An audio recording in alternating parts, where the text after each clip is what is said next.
Do you recall when we were young, running from all things at once, without thinking twice? Hello everyone, good morning. So it's our third day here in Cebu and hindi ako nakapag-update yesterday after namin makarating ulit ng main city kasi sobrang napagod kami sa biyahe and gabi na rin kami nakauwi. Wala kaming ginawa kahapon kundi yung sa bantayan lang. And then now, andito tayo sa Talipapa, bilihan ng mga danggit, ganyan, Chorizo de Cebu and everything. So, tingnan natin kung may bibili tayo. And later, we are going to Wooloo. Dun kami magla-last check-in. So, yeah, I'm so excited and I'm looking forward there kasi sobrang ganda, ganyan. Tapos, nasa bundok siya. So, arating tayo sa bilihan ng mga dried pusit and kineso.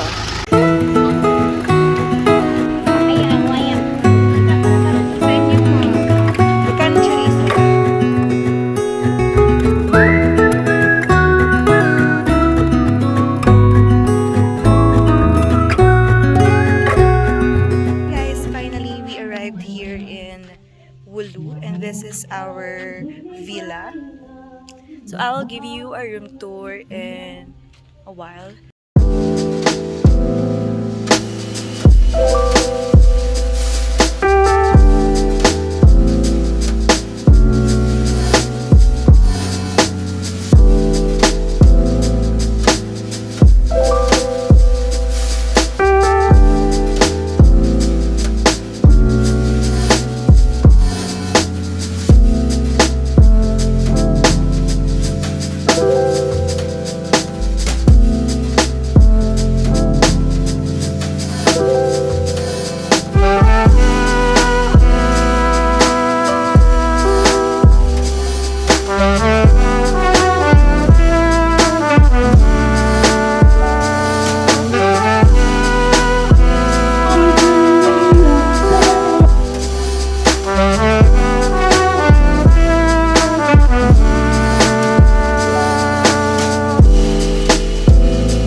Look at me like I'm crazy when I shut my feelings out. You look at me like I'm different, still you stay cause you feel something real. Get so lost in my moments, doesn't mean I don't need you. I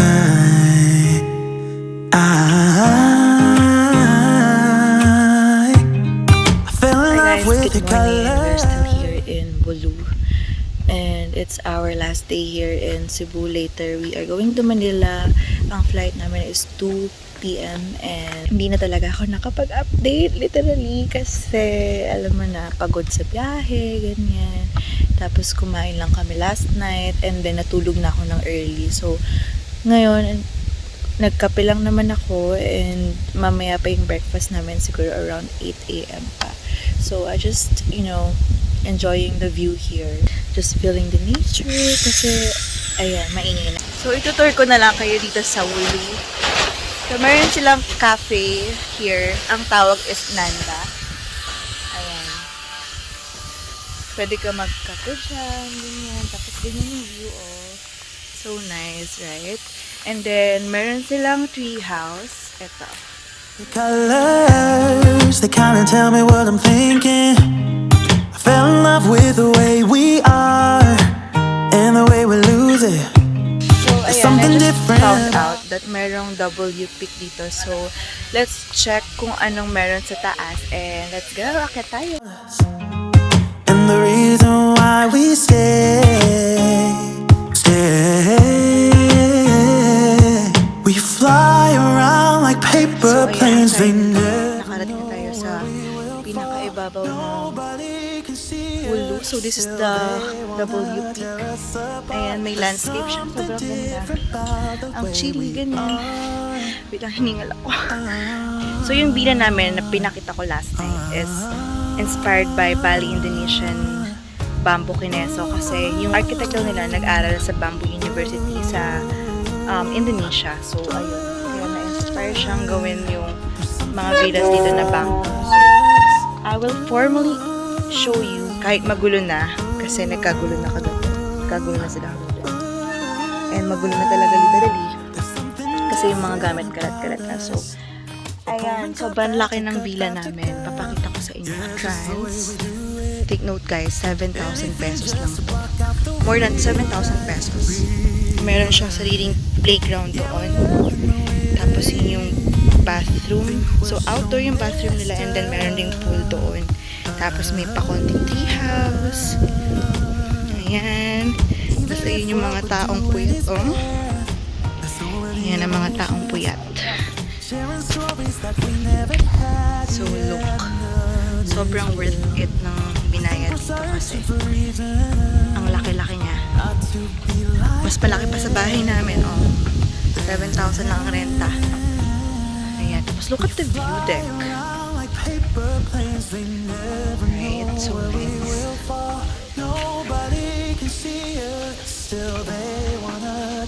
Hi! I will show you the bathroom. Ito yung pool nila and look at the view. Diba? Parang nasa Bali, Indonesia. Pero nasa Cebu ka lang talaga. Yan. Meron silang outdoor kitchen. Pwede ka magdala ng mga food. And then, ito yung toilet. May tao siguro. And then, ito yung shower. Paikot lang. Ganyan. Tao po. May tao. Yan. So nice. O, diba? Parang si Eva Fonde. About to leave, already packing. Come with me. Hi, I'm not really asking. We'll get away to a place where we don't know. Bye, Dad. About to see the world in action. What we can be, life with no distractions. We'll get away. This is what we waited for. Take my hand, we'll make it somehow.